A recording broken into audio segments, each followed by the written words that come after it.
All right, we'll get started because I want to get as much out of this conversation and spend a lot of time with you. Thank you for joining us. We have a special guest, Chef Wesam Masoud, for those who are just joining. I'm going to introduce Chef Wesam Masoud. He's the co-founder and chief operating officer of the Food Lab. Previously, he was the executive chef and partner of the Chef's Market restaurant in Cairo, Egypt. His restaurant won numerous awards for its focus on product quality, menu creativity, and exceptional service during its opening year in 2014. Since 2013, he has served as the host and instructor of the cooking program on CBC, Sufra Matbakh 101. This program strives to teach viewers not only recipes, but techniques and product knowledge. So Chef Wesam, welcome. Hello, Tony. Thank you so much for having me. Yeah, and so for our viewers, where are you calling us from? Where are you chatting from? My walk-in closet, Cairo, Egypt. In Cairo, nice. Yeah, you type that in Google, you know exactly where I am. Yeah, closet. I've heard of it. Yeah. Well, thank you for joining us and taking the time. I like to start off with knowing a little bit about you before the chef, before take us to where you grew up, what was your childhood like, and then we'll get into the culinary stuff. So, I mean, I have 4 brothers. I'm the middle child of 5 boys. My parents are Egyptian. My mother is an educator, and my father was a financial CFO of a number of oil companies in Saudi Arabia, but not the kind that you put or use for refineries, but the kind you put in your cooking, so vegetable oil. My older 2 brothers, they're considerably older than I am, 5 and 6 years, and then I have 2 younger brothers who are, 1 and 2 years younger than I am. They're all doctors and engineers and professors at very esteemed institutions. So we're an overachieving family. So that's why it was natural for us to sort of my mom to really push us all into the medical field, especially me and my 2 younger brothers. What was unnatural was my early curiosity for food, hospitality, the culture behind food, and the history behind food, which I started out pretty early on. I blame barbecue sauce for that. I mean, wait, why barbecue sauce? Because I used to love. My 8th birthday was catered by Hardee's. Okay, this is 1988 in Monbar, Saudi Arabia, and it was about the month or 2 that they had launched the mushroom and Swiss. So yeah, mushroom Swiss is a lot older than everybody thinks, and it was the first time I tried it, and I have to douse it in barbecue sauce because I love barbecue sauce so much. It's like my favorite thing. So I wanted to recreate barbecue sauce. So I would pour over my mom's recipe books and just try and figure it out. Like, what the hell is cinnamon? What's a clove? And yeah, I burnt a few fingers and ruined a few pans and messed up the kitchen a bit. But like that was really it. My dad always encouraged us to cook. My mom encouraged us to cook. I mean, it's 5 boys, right? So we got to learn how to feed ourselves as well. She can only do so much. And so you're 8 years old, and this is in Saudi Arabia, right? This is Saudi Arabia, yes. So what cookbooks did your mom have? Oh, the one that sticks out in my mind. So this was from the 70s, right? So it was all tattered and torn, but it was a cookbook about the secret recipes of restaurants. So like you had the Big Mac sauce in there, you had like the Kentucky Fried Chicken, and all that good stuff. So I would read through that and what's a tablespoon and that sort of thing. So it's specifically catered to, I was curious, because one of my questions that I had, of course, when we're talking about Egyptian food and the history of Egyptian food is Abla Nazira. Yes. Yeah. Did you grow up around her? Nope. No. My mom is Egyptian. We lived in Saudi Arabia, so that meant that we grew up with a sort of multicultural dinner table. My mom was a teacher, so a lot of her coworkers were Indian or, British, Irish, that sort of thing. So, we would eat that stuff at home. And also, we all were born in the United States. So my mom spent the first decade of her marriage to my father. So we also had hot dogs and, lasagna and that sort of stuff. So it was, having a chicken curry for dinner was, super normal. That was my Alexa just going crazy. Sorry about that. No worries. one of the other things, when I was doing in school was writing restaurant reviews. The Zagat Guide had come out, and I read an article in the newspaper, and I was like, oh, that's really cool. Why isn't there a restaurant review book for Khobar, Saudi Arabia in the 1980s? Well, the question answers itself, but I decided to write it, and I had a 15-point rating system and everything. And teachers would pull me out of class to, around just before the weekend, say, hey, where do we take our families for the weekend? So I've always loved restaurants. I've always loved food, the restaurant industry, that sort of thing. So naturally, it made sense to go into medicine.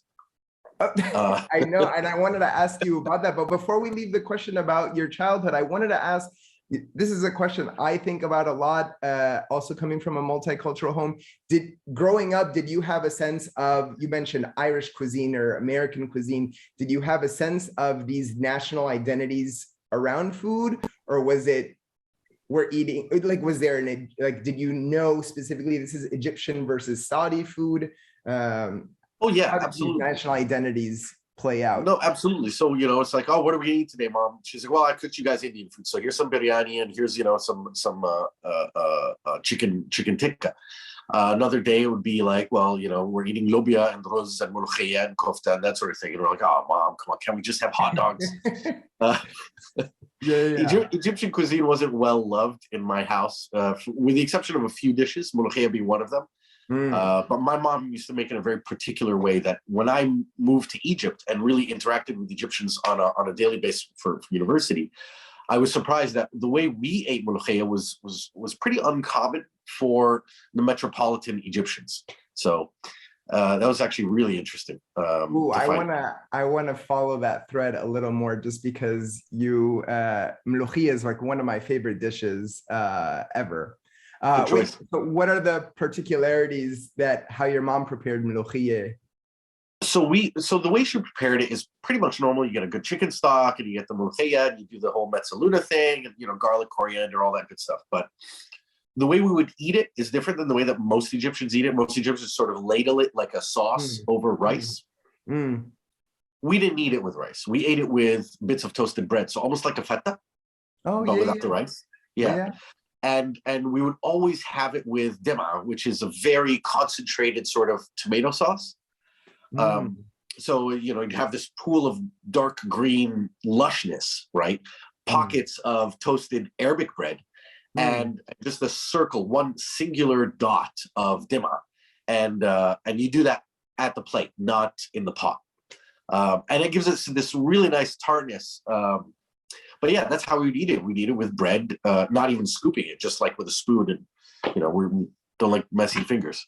I was looking into Mloukheye, and one of the things that kept coming up is this idea of like the shahqa, this like oh bread. My God. What can you explain to them that? Especially, or explain it to people who don't know what it is. So the shaha, I think shaha is a gasp, right? It's an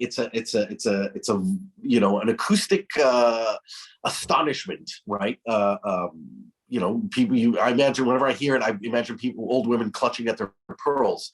But I guess it comes from and they're like, if you don't do it, then el Mloukheye hatisqat. So that means that the vegetable matter is going to simmer down, and you're going to have a bit of clear broth, and then there's just a goop of amalgamated vegetal material. That's not true, obviously, because Mloukheye doesn't respond to sound. But the thing is though, it's the sound of the tasha. So the tasha is coriander, dried coriander, ghee or butter, as well as lots of garlic, like really nice freshly sliced garlic, and that goes in there. You get this sort of early stages of a beurre noisette of a brown butter going on, so it's really piping hot, and then you dump it right into this vat of aqueous-based or water-based soup, which is what Mloukheye is. And that sizzle and pop comes from the super hot tasha coming into the water, sort of just doing a psh kind of thing. And yes, the first time you do it, you would be afraid because you'd think it would spit onto you. So that's why you do the gasp. That's my behavioral sciences training, trying to sort of rationalize it. Other than there's no reason why anybody would do it. to be honest. It actually kind of annoys me. I like that theory. It makes sense. Wait, and so did your mom use the tomato? You said that disc of that tomato sauce. Was that in instead of the tasha, or no? The tasha is you know, it has to be part of any recipe of Mloukheye. You have to have it in there. It's you know, it's an essential foundation of flavor. Yeah. As well as, you know, a nice little sort of show thing when you're serving it at the dinner table. Absolutely. And so what access to Mloukheye did you have to do the metzaluna? Was it fresh Mloukheye in Saudi Arabia? Oh, I'm trying to remember. I know that when we used to come for the summers, my grandmother, used to do it fresh. Yeah. And I hated that because, you know, we'd have to help. And that's number one, right? And number two is it took a long time. You know, I'm hungry. You know, I'm an 8-year-old boy. You know, I'm 9-year-old boy. I gotta eat. You know. Yeah. I'm trying to remember if my mom would use fresh Mloukheye in Saudi Arabia. I believe that we were using frozen. I'm fairly confident saying that we were using frozen, which is just as good. Yeah. That's what I use here in the States. Yeah. So how I'm curious as well, like how does, other than Mloukheye, what are the iconic dishes in your mind that represent Egyptian cuisine? Kushari, number one, top of the list, like in there with a bullet. So definitely kushari, obviously Mloukheye, and so Egyptians have a very special style of feta. The way so rice, super spicy, garlicky tomato sauce, like you can get heartburn just looking at it. And once again, the toasted bread. So bread is, you know, if I had to, feta بالموز والحاجات دي. I'm sure there's a lot of stuff, and so a good friend of mine, Mustafa Rafai, will get really mad at me for not mentioning ful medamis. I gotta mention ful medamis, like Amaya. You know, that stuff's on there. Wait, when I was looking through your work, I saw this really cool video that you did about the macarona bechamel. Oh yeah. And what I loved about that video, and I also want to get back to kushari, but what I loved about that video, and what I love about a lot of your work, is that you really bring to the home kitchen a lot of the technical aspects of cooking. And so, well, one, do you want to describe macarona bechamel and make everyone hungry, and then share with us some of your technical contributions to that dish? So macarona bechamel is very simple. It's the description is the name. It's macarona, so macaroni with a bechamel sauce. But what we do in Egypt, we do a bit more to it. So there's usually some sort of minced, sautéed or roasted beef that goes in there, minced beef, flavored with tomato, garlic, coriander, all the usual suspects in Egyptian cuisine, and you finish it with a very thick bechamel, which is a bit contrary to what you know, people, students of French cuisine will tell you to do. And then all that gets topped with a layer of cheese, and then you just bake it in the oven. So to Egyptians, we call it macarona fil forn, so macaroni in the oven, or macarona bil bechamel. Me and my brothers used to call it macarona bechameli for the longest time. I don't know why. Just guess we called it that. And in Greece, they call it pastisio.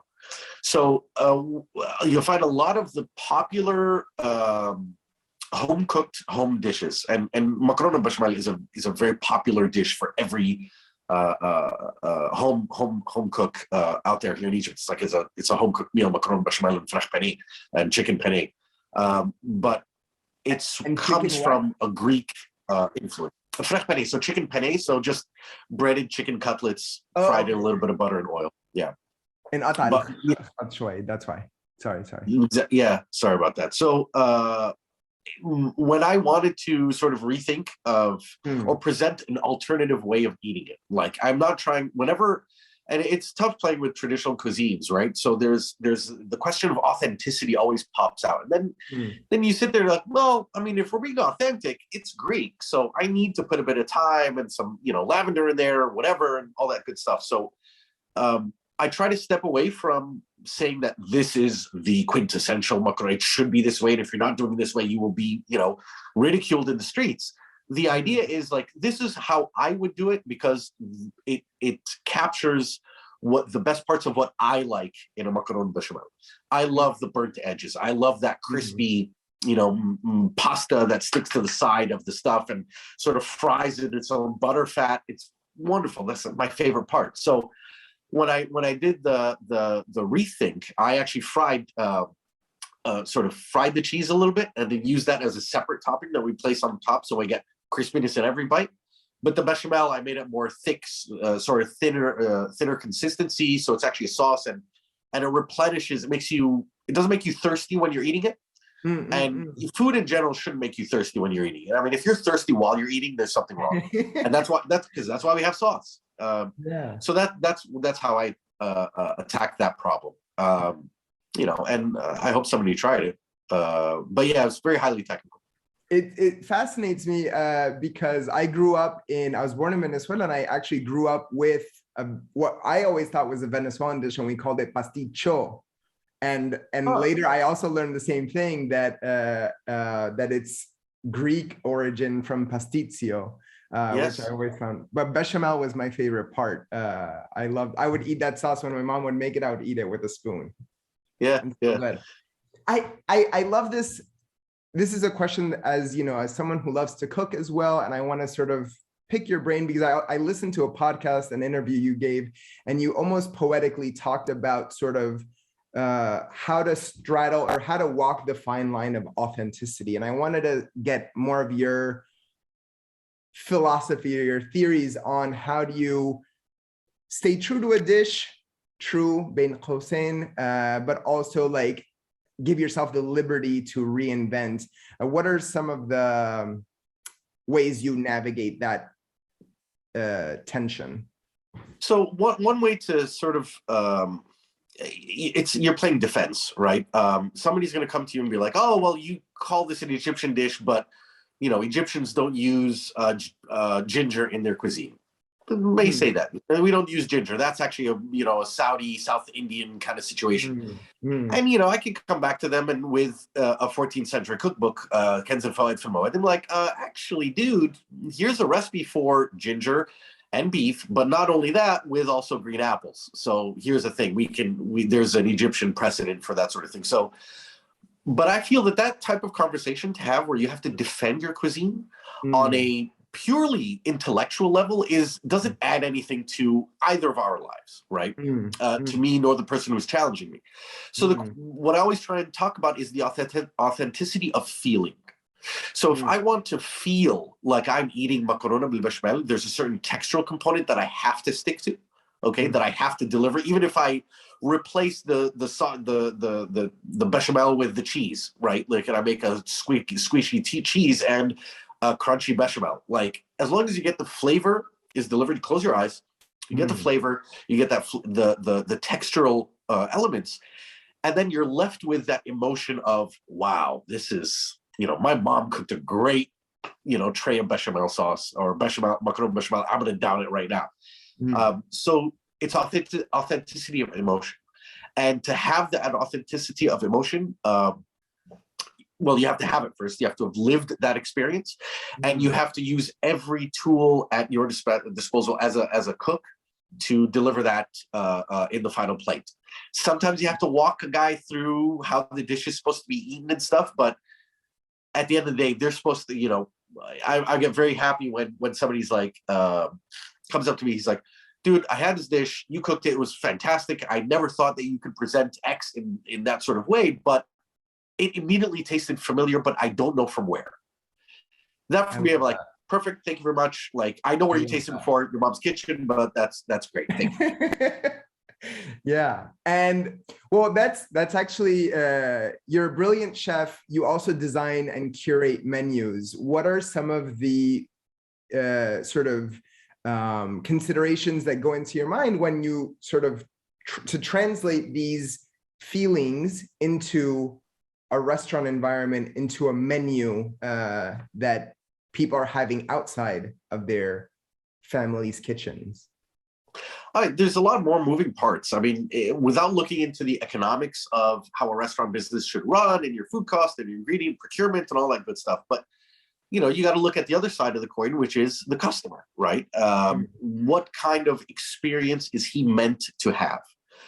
So when I would get a brief from a client, I'd ask him, like, what kind of restaurant are you going to do? And he's like, oh, I'm going to open a cafe coffee shop. I'm like, well, how do you want him to feel? Do you want him to just stuff his belly and then head out? Or do you want him to live a sort of experience and not necessarily be tied to the food, but be a customer of how the place makes him feel? And that's cooking at a higher level, right? We're not cooking just to fill bellies at this point. And normally the clients that I end up working with are the ones who are like, listen, we want the guy to come here every day and feel like this is his place, right? So they were like, okay, well, let's give him an experience that he can't get anywhere else. And part of that, not all of it, part of it comes from the food. And we translate that to the servers, and we train them on how to introduce dishes and different methods of serving and all that type of stuff. So it's led to some very interesting creations. And whenever I get to sort of spread or flex my culinary juices a little bit, I like to infuse a little bit of humor or an inside joke. And I'm okay if 100 people don't get it, as long as I get it. And maybe there's like one other guy who'd be like, oh, dude, hey, by the way, really cool what you did by putting this on this, and then that was nice. So there's a lot that goes into creating a restaurant experience, and it doesn't matter if it's fast food or fine dining, but you got to think of the customer first, how you want them to feel while they're eating, while they're on their way there, and when they're on the way out.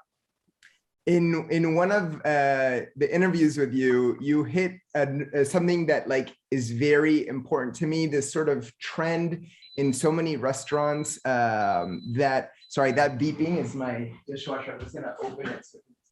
Stop beeping. You spoke to something that is very near and dear to me, this trend in many restaurants to try to, and I'm going to again use these quotes, elevate food in a way that's very, for lack of a better term, like gimmicky. You talked about putting gold leaf on a steak. But what I love that you said that you wanted to put gold leaves on, I think it was kushari, right? Yes. And so that's very important, I think, in the restaurant world to sort of value these, not only dishes, but also ingredients. You mentioned earlier, food mdammas. What role do you see yourself as a restaurateur to highlight and put a spotlight on these more humble dishes that don't have sort of global attention? I mean, it's a lot harder to sell on a menu. It's a lot harder to sell chicken livers than it is to sell Wagyu beef.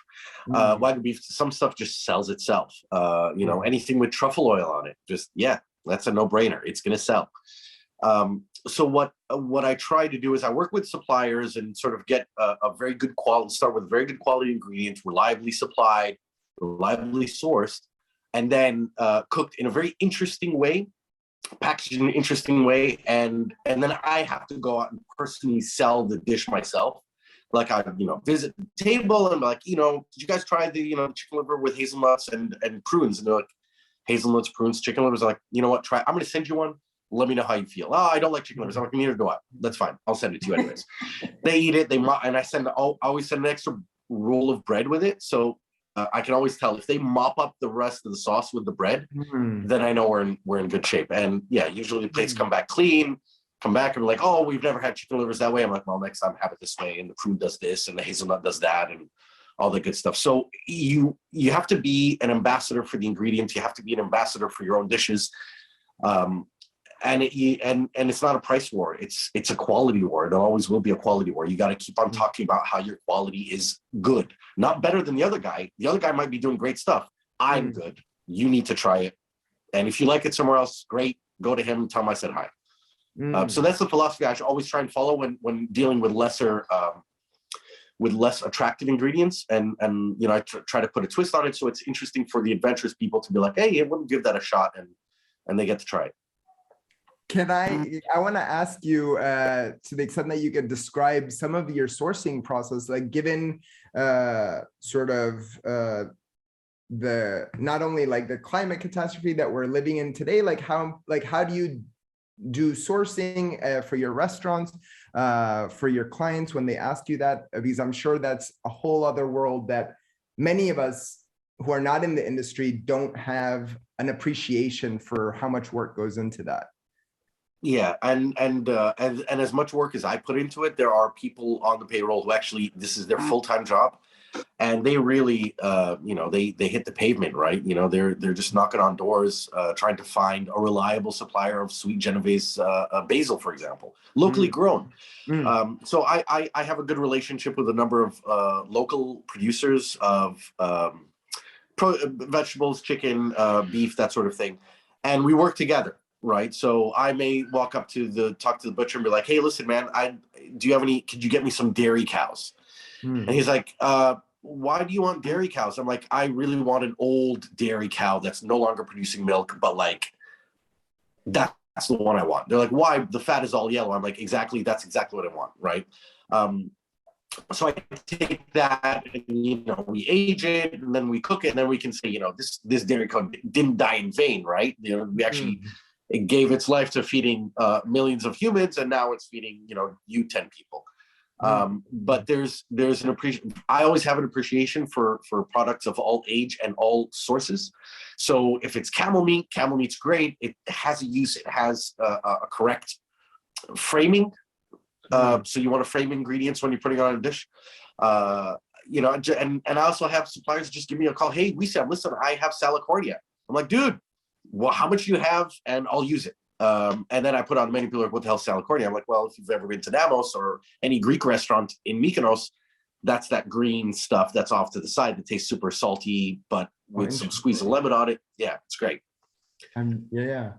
So out of it's a lot of these one-offs. How do you frame camel meat? How do you what are some of the flavor profiles that you would recommend? I had it once when I was in Aleppo, and they had a shawarma.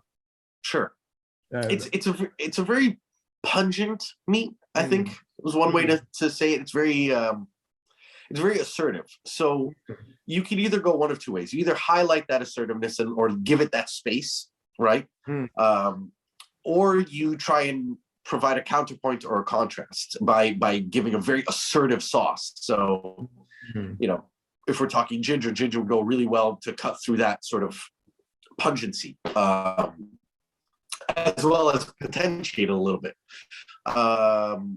Spices, cloves, cinnamon, chili pepper, very important. Cilantro root, the roots of the cilantro or the stems of cilantro. So I think a Thai style would actually go really well with camel meat, especially if we slice it really thin. Like I'm just brainstorming. If we slice it really thinly, velvet it like the Chinese do in a bit of egg, cornstarch, and a touch of soy sauce, boil it, stir fry it with some peppers, all that good stuff. That could be quite interesting. I think it would actually work quite well.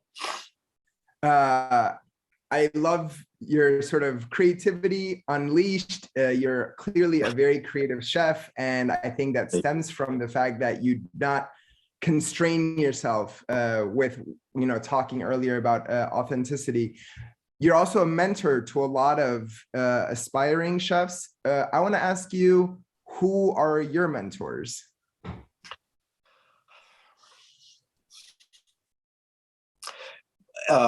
Number one. I know to put you on the spot like that. No, not at all. Not at all. Because it's a big thing, to mention your mentors and to be able to give them the credit that they are due. And it doesn't mean that they're older than me by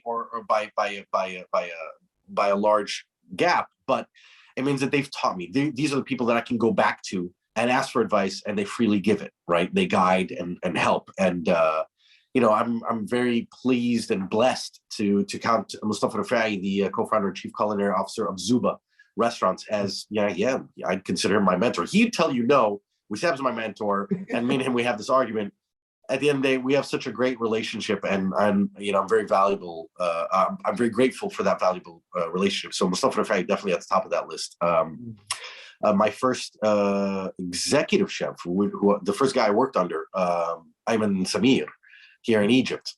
Great guy, to this day. I still call him Chef. I just can't call him Amr. I just call him Chef. That's what's up. Yeah. So those two guys, and then outside of the culinary world, just my brothers. Really, my brothers have really taken on that mantle after my father passed away around 20 years ago. Allah yarhamah. Allah yarhamah. Allah yarhamah. I cannot see the questions that are coming in, but I'm assuming somebody from oh, there we go. Tony. All right, let's see. I want to start asking questions. Let's see. I am a big, so somebody is drooling. So we made a lot of people hungry. So I think that we've been successful there. I'm a big Monbar lover. Any recommendations on trying Monbar, some other places, or making it on our own fusion? Monbar. So Monbar is basically a rice sausage, right? So, normally we stuff intestinal casings of small cattle with meat or a blend of meats and spices and that sort of thing. And what we do in Egypt, it's actually a great dish, actually great question. We stuff it with rice, par cooked rice, so it's not fully cooked. What recommendations? Oh wow. That's one of those things that I would just sort of leave alone. Maybe I'd smoke the sausage, right?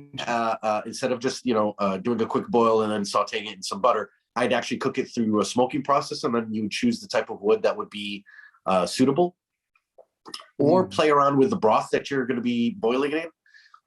Playing around with the actual spice mix that goes into the rice, which is very similar to a mashi spices. So dill, parsley, coriander, garlic, salt, pepper, a little bit of cumin, all that stuff goes in there. I would probably use different parts of the herb. So instead of only using the leafy greens, I'd actually use the stalks and the stems, because there's better flavor, and it has a different character, especially when exposed to heat. So you get a bit of a different shade of the flavor. But yeah, definitely I do smoke Monbar, really, or maybe grill it like a kielbasa on a grill top or a charcoal grill. That could be kind of cool. I don't know if it's equivalent. I grew up in Syria. They call it sindwanat. In Lebanon, the fawarikh. It's the same idea of like stuffed intestines with rice and meat. Before I knew what it was, it became one of my favorite dishes. I know in Halab, or my grandmother, the way she makes it is she puts waraq, bay leaves, cloves. So it's very strong on the cloves and cinnamon. And what they do in Aleppo, I know they like pan fry it in semne. So sure. Yeah. But yeah. Can you share the recipe? I'm interested in making Monbar on my own. Yeah, I'm sure someone will post about it after. And there was a question about Mloukheye that I didn't catch. Where would you recommend to those who haven't tried Mloukheye before in Cairo? Where do you get some of the best Mloukheye? Is it even, or some of your favorite, I shouldn't say. There's some restaurants that make a pretty good Mloukheye. I think Zuba does a Mloukheye. I'm not certain. I think Mustafa and I were talking about him going back and doing it again, because I know they had the opening like 8 years ago or something. They suspended it. I think it's just back on the menu now. It may be. But Kibbeh in Mbeba, if you don't want to go there, you could have a pretty decent Mloukheye at the Kebabgi in Sofitel. I think they serve a Mloukheye, the Hotel Sofitel Gezira. And there's also in Zamalek, there's a place at the tip of the island called Bayota. There's a restaurant called Bija. They do a pretty nice Mloukheye there as well. Those are the three that really stand out to me right now. I'm sure there's other places. I'm sure I just haven't eaten there. Otherwise, Mloukheye is very easy to make. Just get a packet of frozen Mloukheye, do it at home. It's ridiculously easy. What are some of the regional distinctions? I know that I'm curious about this because Egyptian Mloukheye, as far as I know, it focuses on chopped leaves. are there any Egyptian preparations of Mloukheye? I know Bilad al-Sham, they use whole leaves. Yeah. Is this a binary, or are there places in Egypt that use whole leaves? So around the world, where Mloukheye is eaten, so it's not just the Levant and in Egypt, but it's also in parts of West Africa they also eat Mloukheye. I think they call it krikri or something like that. Kring kring and cray cray and it's off the chain. But by and large, what they do is so the stems are never eaten. So it's about what you do to the leaves after you remove them. So most people, they just بالمخرطة with the matzaluna, very fine. Or the leaves are then dried and then made into a powder. So that in Upper Egypt, so in the Said, which is the southern part of Egypt, they use that dried Mloukheye as to make a cold preparation of Mloukheye called shalawlaw, which is it has that same consistency, but it's powerful, right? Lots of lime, lots of garlic, some chili. It'll wake you up in the morning, but it's very, very delightful for anybody who loves lemon and chili. It's tremendous. Yeah, and that's used sort of almost like an accompaniment to everything else that's going on. This is amazing. So, so you said shalawla. Shalawlaw. Okay, yes. With a wow at the end. A friend and food writer Abir Najjar, her mom makes her family's from Jaffa. And they make a dried powdered Mloukheye that it's eaten cold with this lots of lemon juice, tomato, and they put pepper in it. And her family calls it buraniye, but she hadn't I had not heard of a cold Mloukheye preparation before, and this is brilliant. I'm going to share this with her. It's very popular in Egyptian Coptic cuisine. Which is has a direct link to ancient pharaonic cuisine as well. So yeah, it's a lovely dish. I love it. With the fresh tomato in there, it's just great. So great. And we had it in the summer. She made it for me in the summer, and it was sweltering. There was sweltering heat, and this was so refreshing. So now I could have Mloukheye year round when it's cold and I want something cozy, but also in the summer. Because you mentioned some of the regional distinctions of Egypt, can you elaborate on that some more? A lot of times we think of Egypt as Cairo, given it's the biggest city, but what are some of the other regional variances? What are the dishes that are specific, if you can recall any off the top of your head, to those regions? Yeah, I mean, you have in the coastal regions, so we have two coasts, right? You have the Mediterranean coast, and you have the Red Sea coast, and by extension, we're talking about the cities around the Suez Canal. Now, those tend to use a bit more shrimp. So Suez, the Suez, Ismailia, Bursaid, those areas use more shellfish. So I've seen crab with Mloukheye in a place in Bursaid, shrimp with Mloukheye, that sort of thing. Botarga. Very good botarga in Bursaid, really just crazy good. So they're okay with paying that, with eating it that way. So, but when you go up to Alexandria, it's more whole fish, right? Served with the Mloukheye. When you get to the Nile Delta and the rural Egyptian way of eating Mloukheye, it's with rice or with bread.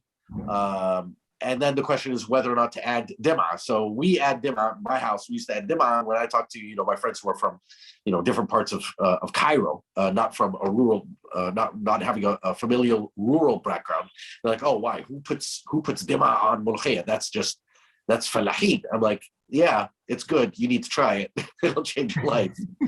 But the more land, the people who more live off the land really don't have access to a lot of fresh fish. They eat it with chicken, with duck. I've had it with goose, which is awesome. Wow. Yeah, so good.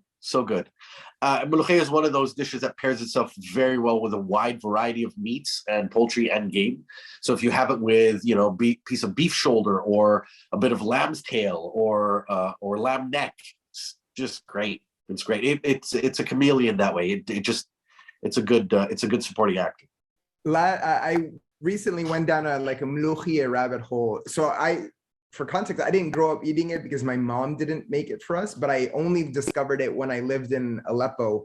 And I've been fascinated by all these regional variances, and I came across a Tunisian version that's prepared in Tunisia, that's powdered. It's powdered, but it's cooked in oil and then left overnight to simmer. Right.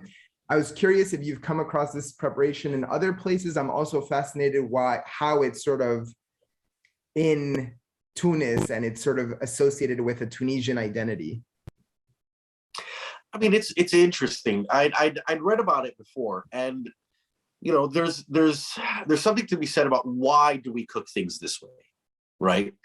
And I'm sure it's not some Tunisian guy, but like, oh wow, let me do something very different. No, it was out of necessity, right? So there's something about the cadence of his life that allowed him to slow cook stuff over a long period of time and then circle back around to it.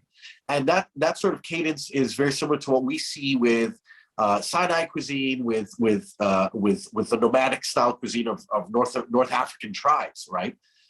So you're doing your sheep thing, and they go here and they go there, and you're spending the whole day running after sheep. But you want to think about dinner.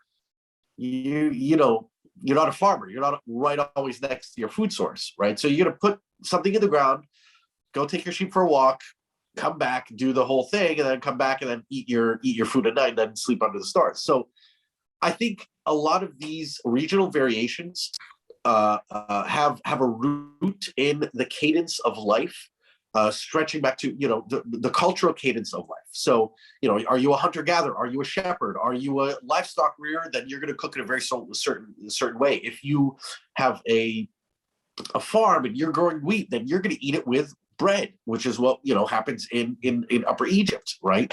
That kind of stuff is super fascinating, right? I love that because you're able to live when you have that in mind as you're eating it. You're able to be mindful that you're not just eating something because somebody figured this would be a cool way to cook things. No, you're eating something because this is how they had to cook it to live, and you're eating somebody's sustenance, and you're being sustained the same way.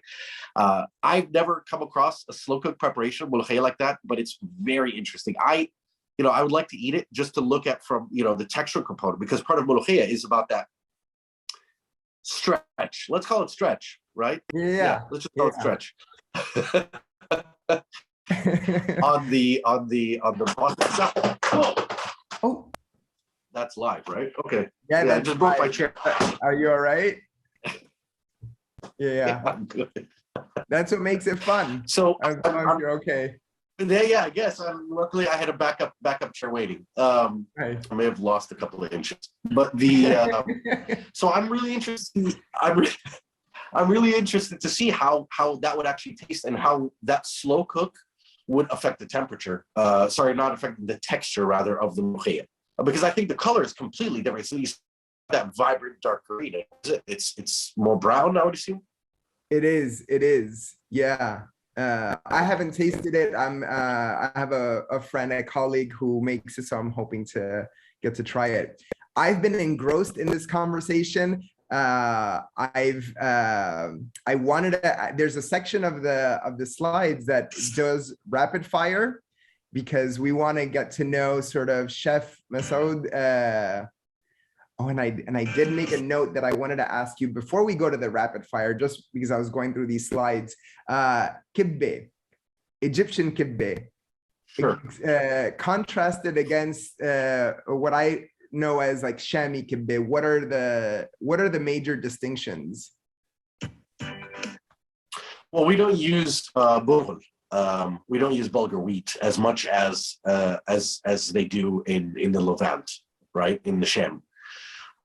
So when my mom makes it, it's usually with kasser ruz, so leftover rice, the little bits and broken bits of the rice, and flat. Yeah, not as balls, just flat. But in pieces. Lots of garlic, lots of onion.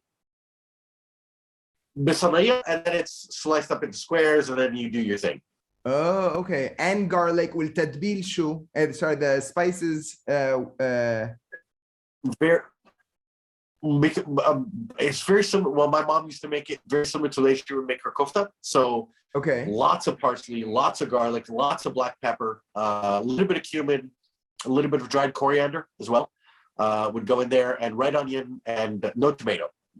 Basically, that would be the mixture mixed with the minced beef. Work it so it actually develops a bit of a resistance, almost like bread dough. It's like a strong bread dough. She used to work it big time, and then spread it out, and then put put more of that tadbila on top, throw it in the oven, comes back out, slice it, serve it.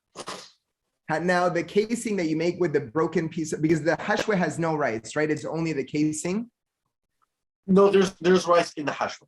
There's rice in the hashwe. Oh, this is fat. I need to have. Yeah, with the. Yeah. If I go to, well, that's the way my mom used to make. I'm sure Cairo, can we have? I need a. Can we eat kibbeh together? We're gonna have to.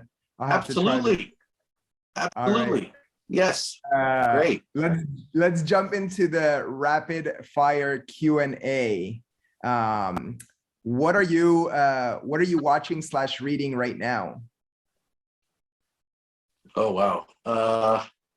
This is. I just finished watching both ride-along movies with the short, funny dude and Ice Cube. I try not to. But if I'm going to watch TV or watch a movie, I actually try not to watch anything that's food related, because I need, you sort of need to refresh your brain, right, every now and then. And as much as I love food and all that type of stuff, I can't be of a one-track mind in that way, or else I will be repeating the same thing over and over and over again. So yeah, I just finished watching the 2 ride-alongs, which are mildly entertaining, and then but I've been really on a kick on watching these videos of people melting copper from scrap metal. Yeah, it's fascinating. It's super relaxing, and it's the visual equivalent of white noise. Oh, and what do they do with the copper? I watched a couple of those videos. And what do they do with the copper? Oh, they just turn nothing. They just turn it into a bar, add it to the stack, and that's it. Like there's no point other than the actual melting, which is very relaxing for me. And yeah, like I said, visual equivalent of white noise, and start super fresh, and that's my 20-minute meditation. To connect it to something that you said earlier. Oh, go ahead. Oh no, what I've been reading recently is also very stuff that has nothing to do with cooking. So I have this game I play with myself. I went to Wikipedia and I click on a random article, and I just read every article for the next 10 links. So I just go down a rabbit hole until I hit the number 10, and then that's when I go to bed. That's amazing. I love that. Wikipedia rabbit holes are the best. And I don't have the self-control to limit myself. That's the problem. All right. Tough. Who would you love to shadow for a day, past or present? Marco Pierre White. All right. Chef Marco Pierre White. Oh, okay. He's a personal hero of mine. Love the guy. That's because he's still around. But if that's not an option, and Chef Marco declines my request, then it would be Chef Fernand Pointe. So he's the guy who trained a lot of the giants of French cuisine. So Paul Bocuse and Joël Robuchon, and so on and so forth. He's not a celebrated name, but the guy is, he's a pillar of French gastronomy, and that's who I'd love to shadow for a day. Very cool. What is your guilty pleasure midnight food of choice? Oreos. Oreos? Do you like the cookie or the cream? What's your favorite part of the Oreo? It's all gravy. It's all gravy. It's all good. It's all good. Oh, yeah. All right. Yeah. That's like asking me to choose between my children. They're all great. Oh. What dish reminds you most of home? Stuffed potatoes with minced beef. It's like one of the things my mom used to do, and I have not eaten anywhere outside of my mom's kitchen. It's me and my brother's favorite dish. Awesome. Do you top it with anything? Nope. And do you take out the insides of the potatoes? Explain to us how you make it. Because that sounds super comforting and perfect for this time of year. Yeah, so you want medium-sized potatoes of a nice shape. Peel them, cut them in half, scoop out just an inside so it's like a little cup. And off to the side, you've made lahma Masoud, right? So you just, minced beef, kind of like a sloppy Joe kind of situation. Spice it however you like. My mom spiced it sort of in an Oriental or Egyptian rather way. And spoon it inside. You parboil the potatoes first. And then put it inside and then bake it in the oven. And when my mom wanted to make it a lot quicker, she would parboil the potatoes and then fry them and then spoon the thing and then put it in the oven. So it would take a lot less time. So you're getting this almost leathery, and it doesn't sound appealing, but it's tremendous. I mean, you get this leathery exterior with some crisp edges and this fluffy interior, especially if you're using the wrong potato, right? You're not using flour potatoes, using waxy potatoes. But it's just wonderful. Like I'm feeling myself eat it right now, and I actually want to call my mom and be like, "Hey, mom, can you cook that for me?" Well, I want to make sure I think I missed a couple questions in our chat because I again was focused on the conversation. Let's see. So someone early on asked me you lived in Saudi Arabia. Which city in Saudi Arabia? Al-Khobar. Al-Khobar. Okay. What part of the? Now I'm showing. That's on the eastern. That's on the eastern province in Khobar. Okay. So between us and the King Fahd Causeway was like 20 kilometers. Oh wow. So another question, and start putting in your questions. Was about Ali. What's the exact way and to make Ali, or what is your way of making Ali? My way of making Ali is I like a drier Ali. I do not like Ali that's swimming in this like coconut flavored stuff. And speaking of coconut, I don't like coconut, so I remove the coconut from it entirely. Oh, interesting. I love raisins, but I don't like my raisins in the Ali. So the way I like to eat it is you have this puff pastry. It's already cooked and crisp, and I steep it in the milk, and the milk is flavored with cardamom and brown sugar, a little bit of honey for sweetness, as well as lots of cinnamon because I love cinnamon. I don't put any clove and I don't put any nutmeg because it's not Christmas. And then some that goes into the oven with some fresh cream, lashes of fresh cream on top. And I garnish it with crushed toasted hazelnuts. That's me. That's perfect. Like for me. No, don't add chocolate. Don't add any of that stuff. I mean, maybe you want to add vanilla. You don't really need to. It's fantastic stuff. Well, I think that's a fantastic note to end on, a nice, sweet note. Chef Wesam Masoud, it's been an absolute pleasure. Thank you, Tony. I appreciate it. Likewise. Yeah, and I hope we get to meet sometime in person. Well, come down to Cairo and we'll get you that. We'll get you. What did you want to eat again? The kibbeh. Okay. And Mloukheye. You know what? That's gonna happen. I have had. Yeah. Mloukheye. That's gonna happen. Have a good one. Thank you. Nice chatting. Take care, everybody. Bye.